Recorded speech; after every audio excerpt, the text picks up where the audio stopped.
नमस्कार दोस्तों, स्वागत है आपका हमारे YouTube चैनल जिसका नाम है ऑनलाइन स्टडी विद अपने सर।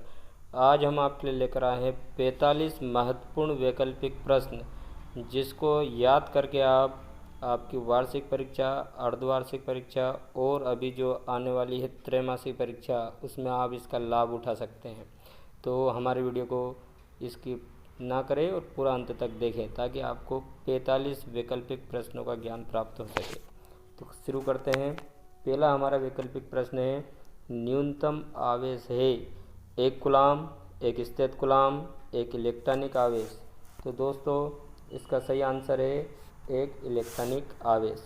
हम सभी जानते हैं कि किसी भी आवेशित पदार्थ पे जो सबसे न्यूनतम आवेश होता है वो एक इलेक्ट्रॉन के ऊपर उपस्थित आवेश के बराबर होता है, जिसको हम आवेश की मूल इकाई भी कहते हैं और इसका मान 1.6 इंटू 10⁻⁻19 कूलाम के बराबर होता है और इसे इलेक्ट्रॉनिक आवेश के नाम से भी जाना जाता है। तो पहला ऑप्शन हम पढ़ चुके हैं। दूसरा प्रश्न है, समविभव पृष्ठ और विद्युत बल रेखाओं के बीच कोण होता है। तो समविभव पृष्ठ और विद्युत बल रेखाओं के बीच कोण 90 डिग्री का होता है, क्योंकि समविभव पृष्ठ पर विद्युत बल रेखाएं अभिलंबवत गुजरती है। तीसरा हमारा प्रश्न है, एक तार का विशिष्ट प्रतिरोध निर्भर करता है द्रव्यमान पर, व्यास पर, लंबाई पर, पदार्थ पर। तो दोस्तों साधारण प्रतिरोध जो होता है वो 4 बातों पर निर्भर करता है। पहला है लंबाई पर, दूसरा है क्षेत्रफल पर, तीसरा होता है पदार्थ पर और चौथा होता है ताप पर। और विशिष्ट प्रतिरोध लंबाई और क्षेत्रफल पर निर्भर नहीं करता है, वो केवल पदार्थ और ताप पर निर्भर करता है। तो इस विकल्प में पदार्थ दे रखा है, ताप नहीं दे रखा है, तो हमारा सही आंसर होगा पदार्थ पर। तो दोस्तों एक तार का विशिष्ट प्रतिरोध निर्भर काय पे करेगा, तो पदार्थ पर। अब अगला प्रश्न है हमारा, विद्युत धारा के चुंबकीय प्रभाव की खोज की थी। पहला विकल्प है फ्लेमिंग, दूसरा है फेराडे ने, तीसरा एम्पियर ने, चौथा है ओस्टेड ने। तो दोस्तों आप सभी जानते हैं इसका सही आंसर आएगा ओस्टेड। अगला हमारा प्रश्न है, वेबर प्रति मीटर स्क्वायर मात्रक है ध्रुव प्राबल्य का, चुंबकीय क्षेत्र का, चुंबकीय फ्लक्स का, इनमें से कोई नहीं। तो दोस्तों वेबर प्रति मीटर स्क्वायर चुंबकीय क्षेत्र की तीव्रता का मात्रक होता है, तो इसका सही आंसर है हमारा बी वाला चुंबकीय क्षेत्र। इसके और भी मात्रक होते हैं जैसे न्यूटन प्रति एम्पियर मीटर और एक वैज्ञानिक निकोला टेस्ला के नाम पर टेस्ला भी होता है। तो दोस्तों यहाँ पर न्यूटन प्रति एम्पियर मीटर भी नहीं है, टेस्ला भी नहीं है, यहाँ पर क्या पूछा है वेबर प्रति मीटर स्क्वायर पूछा है। तो हमारा वेबर प्रति मीटर स्क्वायर किसका होता है, चुंबकीय क्षेत्र की तीव्रता का मात्रक होता है, जिसको हम चुंबकीय क्षेत्र भी बोलते हैं। हमारा अगला प्रश्न है, धनावेशित कांच की छड़ को अनावेशित चालक से स्पर्श कराया जाता है, तो छड़ का आवेश। तो दोस्तों यहाँ पर छड़ को स्पर्श कराएंगे तो स्पर्श कराने से क्या होगा, उसका आवेश अगली छड़ में चला जाएगा, जिससे उस छड़ पर आवेश की क्या हो जाएगी, कमी हो जाएगी। तो इसका सही आंसर है आवेश घटेगा। तो सही आंसर क्या आएगा इसमें, पहला वाला है घटेगा, दूसरा ऑप्शन है बढ़ेगा, तीसरा है ऋणात्मक हो जाएगा। तो सही आंसर होगा इसका घटेगा। अब हमारा अगला प्रश्न है, विशिष्ट प्रतिरोध का मात्रक है ohm, ohm inverse, ohm metre, ohm inverse, metre inverse. तो दोस्तों इसका सही आंसर है ओम मीटर। अब हमारा अगला प्रश्न है हमारा, यदि विभव V तथा दूरी x में संबंध V बराबर x² - 4 वोल्ट, तो x बराबर 1 मीटर पर विद्युत क्षेत्र की तीव्रता E होगी। तो दोस्तों इसको सोल्व करना पड़ेगा। इसका पहला ऑप्शन है 0, दूसरा ऑप्शन है अनंत, तीसरा ऑप्शन है वोल्ट प्रति मीटर, चौथा है -2 वोल्ट प्रति मीटर। तो हम सभी जानते हैं, एक आपने फार्मूला पढ़ा होगा, इसको हम सोल्व करके बताते हैं आपको। हमने एक फार्मूला पढ़ा था,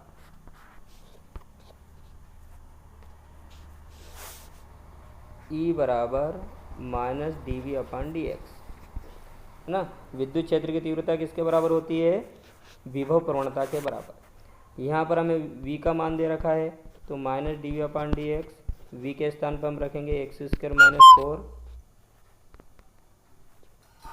एक्स स्क्वायर माइनस 4 रखेंगे तो इसका हम अवकलन करेंगे तो हमारा अवकलन आएगा ई बराबर -2x और 4 का हो जाएगा 0, तो ये हो जाएगा ई बराबर -2x अवकलन करने पर।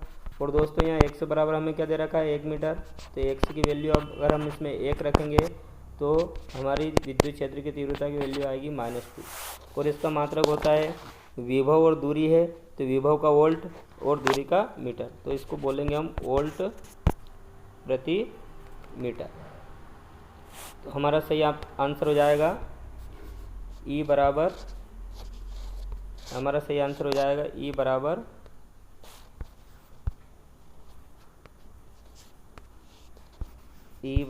-2 वोल्ट प्रति मीटर। तो दोस्तों हमारा जो आंसर है वो वाला कौन सा वाला सही है, -2 वोल्ट प्रति मीटर, डी वाला ऑप्शन। तो इसमें सही आंसर हो जाएगा हमारा डी। अगला प्रश्न है, हाँ अगला प्रश्न है हमारा 9वें नंबर का प्रश्न है। ये 9वें नंबर का प्रश्न है, किसी विद्युत परिपथ में धारा मापन के लिए लगाते हैं। तो धारा मापन के लिए क्या लगाते हैं, पहला ऑप्शन है वोल्टीमीटर, दूसरा है धारा मापी, तीसरा है अमीटर और चौथा है वोल्टामीटर। तो दोस्तों इसमें सही आंसर होगा धारा मापी और अमीटर। अब धारा मापी से हम धारा नापने के लिए क्या बनाते हैं, स्पेशल अमीटर बनाते हैं। सही ऑप्शन क्या होगा, अमीटर। तो धारा नापने के लिए धारा मापी का भी उपयोग किया जाता है और अमीटर का भी उपयोग किया जाता है। जब धारा मापी और अमीटर दोनों ऑप्शन आए तो हमें सही आंसर क्या लगाना चाहिए, अमीटर, क्योंकि अमीटर स्पेशली हम धारा नापने के लिए ही बनाते हैं और वो भी काय से प्राप्त होता है, धारा मापी से। तो इसका सही आंसर इसमें होगा अमीटर। अब हमारा अगला प्रश्न है 10वां, प्रतिरोध 99 ओम वाले चल कुंडली धारा मापी में से 10% धारा भेजने के लिए शंट का प्रतिरोध होगा। पहला ऑप्शन है 10 ओम, दूसरा ऑप्शन है 9 ओम, तीसरा ऑप्शन है 11 ओम और चौथा ऑप्शन है 0.9 ओम। तो दोस्तों इसको हम सोल्व करके बताते हैं। इसका हमारा जो आंसर है, फार्मूला हमने पढ़ा था S बराबर G/N-1।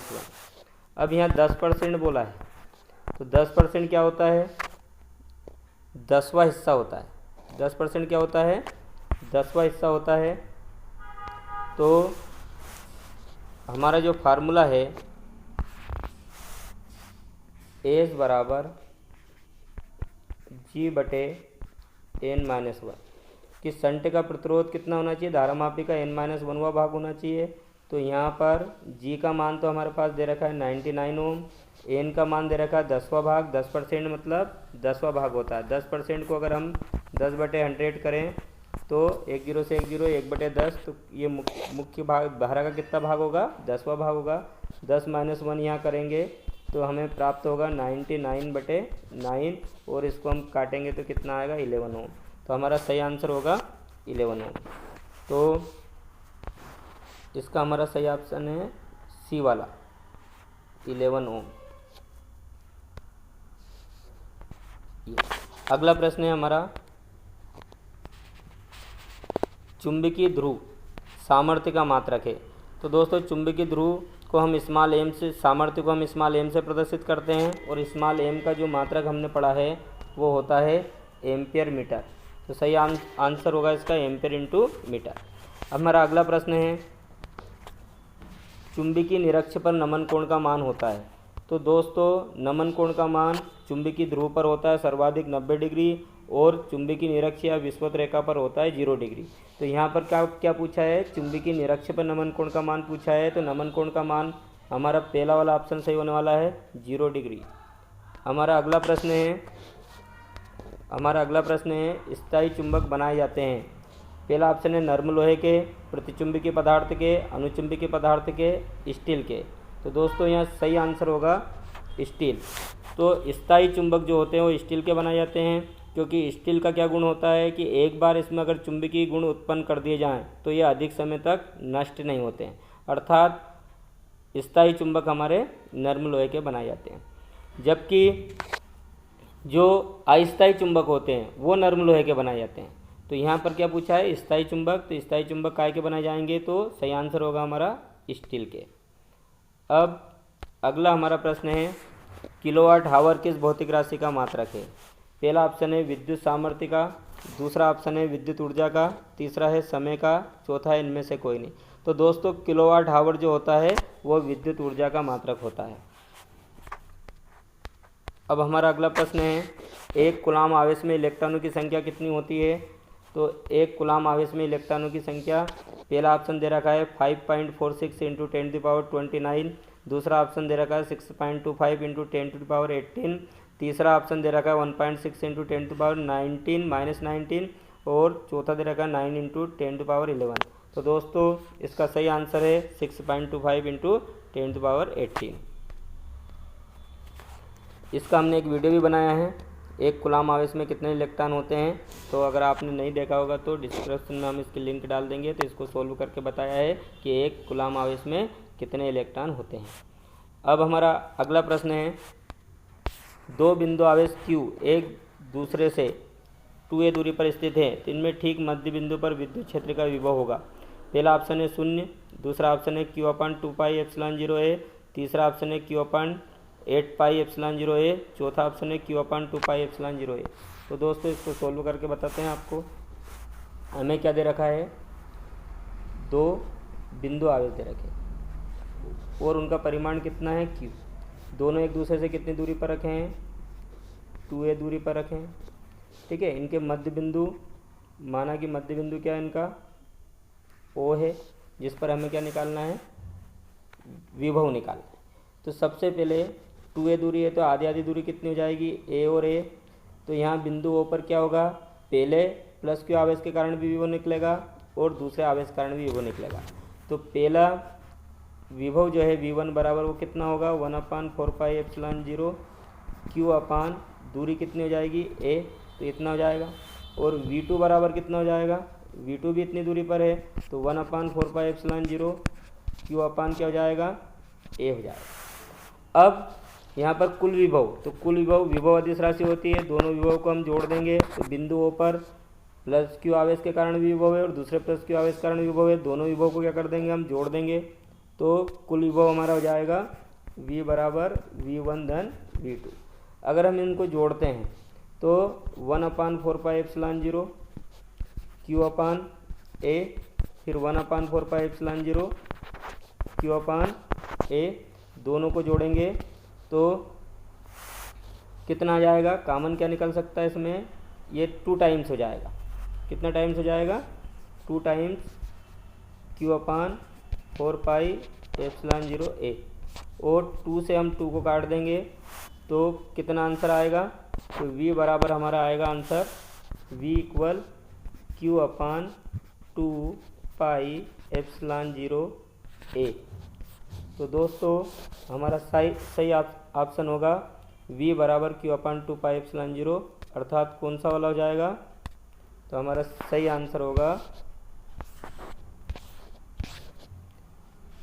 बी वाला, बी ऑप्शन हमारा क्या होगा, सही होगा।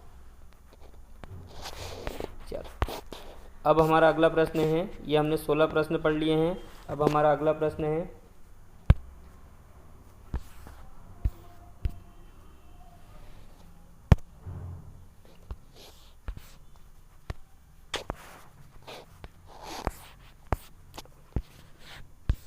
विभव प्रवणता का ऐसा ही मात्रक है। तो विभव प्रवणता का ऐसा ही मात्रक, पहला ऑप्शन है ओम प्रति सेंटीमीटर, दूसरा है वोल्ट, तीसरा है वोल्ट प्रति सेंटीमीटर, चौथा है वोल्ट प्रति मीटर। तो दोस्तों हम सूत्र जानते हैं, E बराबर होता है -dV/dx, जहाँ पर V विभव होता है, 1 से दूरी होती है, विभव का वोल्ट, दूरी का मीटर। तो सही आंसर होगा वोल्ट प्रति मीटर। तो हमारा सही आंसर हो जाएगा चौथा ऑप्शन, वोल्ट प्रति मीटर। अब हमारा 1 किलोवाट हावर बराबर रिक्त स्थान जूल। तो 1 किलोवाट हावर में कितने जूल होते हैं, तो 1 किलोवाट हावर में जो जूल होते हैं वो हम आपको सोल्व करके बताते हैं। 1 किलोवाट हावर, तो 1 किलोवाट में होते हैं 1000 वाट, 1000 वाट लिख दिया। 1 हावर में कितने सेकंड होते हैं, 3600 सेकंड, तो 36 सेकंड लिख दिया। तो यहाँ हो जाएगा 36 इंटू 10⁻1 2 3 4 5, 5 जीरो है तो 5 लिख देंगे, और यह हो जाएगा वाट सेकंड। वाट सेकंड को बोला जाता है जूल, तो 36 इंटू 10⁵ बराबर होगा, यहाँ पे इसको बोल देंगे हम जूल। अब इसको अगर हम मानक रूप में लिखें तो 3.6, दशमलव हम एक अंक के बाईं ओर ले गए हैं तो एक घात बढ़ जाएगी, 6 हो जाएगा। तो इसका सही आंसर होगा 1 किलोवाट आवर बराबर होता है 3.6 इंटू 10⁶ जूल। दोस्तों तो इसका सही आंसर होगा हमारा पहला जो रिक्त स्थान है, किलोवाट आवर बराबर कितने जूल होते हैं, तो हम यहाँ कितना लिखेंगे 3.6 इंटू 10⁶ जूल। अब अगला प्रश्न है चुंबकीय आघूर्ण का एसआई मात्रक। तो दोस्तों चुंबकीय आघूर्ण का एसआई मात्रक, तो चुंबकीय आघूर्ण का फार्मूला क्या जानते हो आप। चुंबकीय आघूर्ण कैपिटल एम बराबर होता है हमारा small M into 2L। Small M होता है ध्रुव प्राबल्य जिसका मात्रक होता है एम्पियर मीटर, और लंबाई का मात्रक मीटर, तो ये जाएगा एम्पियर मीटर स्क्वायर। तो दोस्तों सही आंसर क्या होगा चुंबकीय आघूर्ण का एसआई मात्रक एम्पियर मीटर स्क्वायर। तो हमारा इस रिक्त स्थान में आएगा एम्पियर मीटर स्क्वायर। अगला है चुंबकीय ध्रुव पर नमन कोण होता है। तो दोस्तों चुंबकीय ध्रुव पर नमन कोण कितना होता है, तो आप सभी जानते हैं चुंबकीय ध्रुव पर नमन कोण होता है 90 डिग्री। कितना होता है 90 डिग्री। हमारा अगला प्रश्न है, अगला रिक्त स्थान है हमारा विशिष्ट प्रतिरोध का विमीय सूत्र। तो विशिष्ट प्रतिरोध का जो विमीय सूत्र होता है वो होता है क्या, कैसे हल करेंगे इसको सॉल्व करके बताते हैं आपको। विमीय सूत्र विशिष्ट प्रतिरोध का, तो विशिष्ट प्रतिरोध का सूत्र होता है रो बराबर क्या होता है RA/L।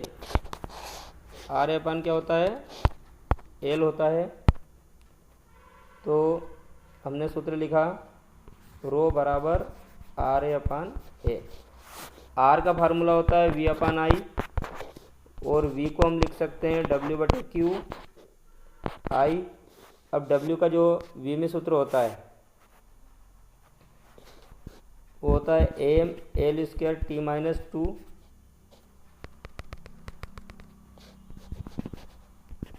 mL² T-2 बटे, यहाँ क्या था AI, A का होता है A और I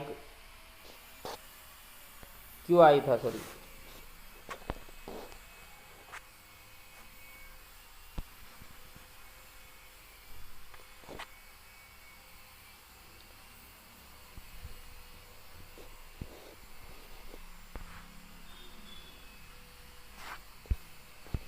विशिष्ट प्रतिरोध का विमीय सूत्र, तो विशिष्ट प्रतिरोध का विमीय सूत्र होता है mL की घात 3 T-3 A-2। तो अगला हमारा प्रश्न है अर्धचालकों का ताप प्रतिरोध गुणांक होता है। तो दोस्तों अर्धचालकों का ताप प्रतिरोध गुणांक ऋणात्मक होता है। क्या होता है ऋणात्मक होता है, तो यहाँ लिखेंगे हम ऋणात्मक। अगला प्रश्न है हमारा विद्युत क्षेत्र की तीव्रता का एसआई मात्रक। तो विद्युत क्षेत्र की एसआई मात्रक होता है न्यूटन प्रति कूलम्ब। हमारा अगला प्रश्न है एक फेरेड बराबर कितने स्थित फेरेड होते हैं। तो दोस्तों आप जानते हो एक फेरेड बराबर होते हैं 9 × 10⁻11 स्थित फेरेड। अगला है 3 माइक्रोफेरेड। धारिता के 3 संधारित्र श्रेणी क्रम में जुड़े हैं तो इनकी तुल्य धारिता क्या होगी, तो इनकी तुल्य धारिता होगी 1 माइक्रोफेरेड। अगला प्रश्न है मीटर सेतु किस सिद्धांत पर कार्य करता है। तो दोस्तों मीटर सेतु जो है वो व्हीटस्टोन सेतु के सिद्धांत पर कार्य करता है। हमारा अगला प्रश्न है किरचॉफ का द्वितीय नियम रिक्त स्थान संरक्षण पर आधारित है। तो दोस्तों द्वितीय नियम में ऊर्जा संरक्षण के नियम पर, और पहला नियम जो होता है वो आवेश संरक्षण के नियम पर होता है। अगला है संयोजन तार रिक्त स्थान के बनाए जाते हैं। तो संयोजन तार जो है वो तांबे के बनाए जाते हैं। किस धातु के बनाए जाते हैं, तांबे के। क्यों, क्योंकि इसकी चालकता क्या होती है, अधिक होती है, और विशिष्ट प्रतिरोध इसका कम होता है। अब धारावाही परिनलिका की भांति व्यवहार करती है तो दंड चुंबक, धारावाही परिनलिका किसकी भांति व्यवहार करती है, तो इसमें आएगा दंड चुंबक। दंड चुंबक या छड़ चुंबक भी लिख सकते हैं आप, दंड चुंबक की भांति व्यवहार करती है। अगला प्रश्न है, एक आदर्श वोल्टमीटर का प्रतिरोध होना चाहिए, तो एक आदर्श वोल्टमीटर प्रतिरोध होता है अनंत। क्या होता है दोस्तों, अनंत। और अगर एक आदर्श अमीटर का प्रतिरोध पूछे तो वो होता है शून्य। लारेंज बल का सदिश रूप, तो लारेंज बल का सदिश रूप होता है एफ सदिश बराबर क्यू कोष्टक में वी क्रॉस बी, ये होता है लारेंज बल का सदिश रूप। हमारा अगला प्रश्न है, गोली चालक की धारिता का सूत्र। तो दोस्तों गोली चालक की धारिता का सूत्र होता है C बराबर 4 पाई एप्सिलॉन 0 R। अगला प्रश्न है, 1 एम्पीयर धारा को परिभाषित कीजिए। अब एक वाक्य वाले प्रश्न आ गए हैं। 1 एम्पीयर धारा की परिभाषा क्या होगी, यदि किसी चालक के परिच्छेद से 1 सेकंड में 1 एम्पीयर 1 कूलाम आवेश प्रवाहित हो तो उस चालक में बहने वाली धारा क्या कहलाएगी, 1 एम्पीयर। क्योंकि धारा का सूत्र क्या होता है, धारा का सूत्र आप जानते हो, I बराबर क्या होता है, Q अपान T। तो Q को हम बोलेंगे 1 कूलाम और 1 सेकंड। यदि किसी चालक के अनुप्रस्थ परिच्छेद में 1 सेकंड में 1 कूलाम आवेश प्रवाहित हो तो उसका मात्रक क्या कहलाएगा, उसमें बहने वाली धारा कितनी कहलाएगी, 1 एम्पीयर कहलाएगी। अगला है, 1 फेरेड धारिता किसे कहते हैं। तो 1 फेरेड धारिता, तो धारिता का सूत्र आपने पढ़ा है, C बराबर होता है Q अपान V। तो यहाँ Q को हम 1 कूलाम और 1 वोल्ट, तो क्या बोलेंगे, यदि किसी चालक को 1 कूलाम आवेश देने पर उसके विभव में 1 वोल्ट की वृद्धि हो जाए तो उसकी धारिता क्या कहलाती है, 1 फेरेड कहलाती है। धारा मापी को अमीटर में किस प्रकार रूपांतरित किया जाता है। तो धारा मापी को अमीटर में रूपांतरित करने के लिए कम प्रतिरोध का तार समांतर क्रम में जोड़ा जाता है, समांतर क्रम में जोड़ा जाता है। तो धारा मापी कुंडली के साथ अगर हम कम प्रतिरोध का तार समांतर क्रम में जोड़ देंगे तो वो अमीटर में रूपांतरित हो जाएगा। संट का एक लाभ बताओ। तो संट का एक लाभ क्या है कि संट का उपयोग करके हम धारा मापी की कुंडली को जलने से बचा सकते हैं। फिर सदिश रूप में बायो-सेवर्ट का नियम लिखिए। बायो-सेवर्ट का सदिश रूप में जो सूत्र होता है वो होता है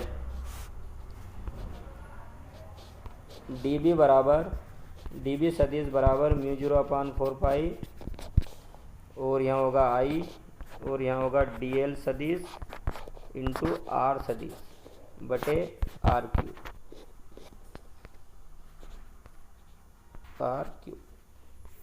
ये होता है सदिश रूप। बायो-सेवर्ट का सदिश रूप dB सदिश म्यू 0/4 पाई I dl सदिश इंटू R सदिश बटे RQ। हमारा अगला प्रश्न है, चल कुंडली धारा मापी के चुंबक के ध्रुव अवतल क्यों बनाए जाते हैं। तो चल कुंडली धारा मापी के चुंबक के ध्रुव अवतल इसलिए बनाए जाते हैं ताकि चुंबकीय क्षेत्र क्या हो सके, त्रिज्यी हो सके। क्या हो सके, त्रिज्यी करने के लिए। व्हीटस्टोन सेतु के किस सिद्धांत पर आधारित एक उपकरण का नाम बताओ। तो मीटर सेतु व्हीटस्टोन सेतु के सिद्धांत पर बना हुआ उपकरण है। तांबे के तार की त्रिज्या आदि करने पर उसके विशिष्ट प्रतिरोध पर क्या प्रभाव पड़ेगा। तो कोई प्रभाव नहीं पड़ेगा, वह अपरिवर्तित रहेगा। क्यों वह अपरिवर्तित रहेगा, क्योंकि विशिष्ट प्रतिरोध जो होता है त्रिज्या और क्षेत्रफल पर निर्भर नहीं करता है। 41वां प्रश्न दोस्तों हमारा है, न्यूनतम संभव आवेश कितना होता है। तो न्यूनतम संभव आवेश होता है इलेक्ट्रॉनिक आवेश या 1.6 इंटू 10⁻⁻19 कूलाम के बराबर। अगला प्रश्न है 42वां, 1 कूलाम में कितने स्थित कूलाम होते हैं। तो ये होता है 3 × 10⁹ स्थित कूलाम। अगला है, किसी आवेशित चालक में को कुचालक माध्यम होने पर, किसी आवेशित चालक के चारों ओर कुचालक माध्यम होने पर उसकी धारिता पर क्या प्रभाव पड़ेगा। तो उसकी धारिता क्या हो जाएगी, बढ़ जाएगी या k गुना बढ़ जाएगी।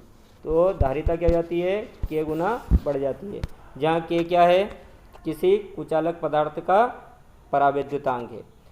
हमारा अगला प्रश्न है, श्रेणी क्रम में जुड़े समान धारिता C के 2 संधारित्र को तुल्य धारिता क्या होगी। अगर समान धारिता के 2 संधारित्र जुड़े हैं तो C/N होता है उसका, और यहाँ एन का मान कितना है 2, तो C/2 उसकी धारिता हो जाएगी। फिर 1 इलेक्ट्रॉन वोल्ट ऊर्जा कितनी होती है, तो दोस्तों 1 इलेक्ट्रॉन वोल्ट ऊर्जा बराबर होता है 1.6 × 10⁻⁻19 जूल। तो दोस्तों आज आपको हमारा वीडियो बहुत पसंद आया होगा, क्योंकि हमने आपको कारण सहित बहुत ही महत्वपूर्ण जानकारी दी है। आप इस वीडियो को 1 या 2 बार देखकर आप अपने सभी डाउट दूर कर सकते हैं, और ये महत्वपूर्ण 45 प्रश्न आपकी वार्षिक परीक्षा, त्रैमासिक परीक्षा, अर्धवार्षिक परीक्षा के लिए बहुत महत्वपूर्ण है। हमारे वीडियो को अंत तक देखने के लिए बहुत बहुत धन्यवाद।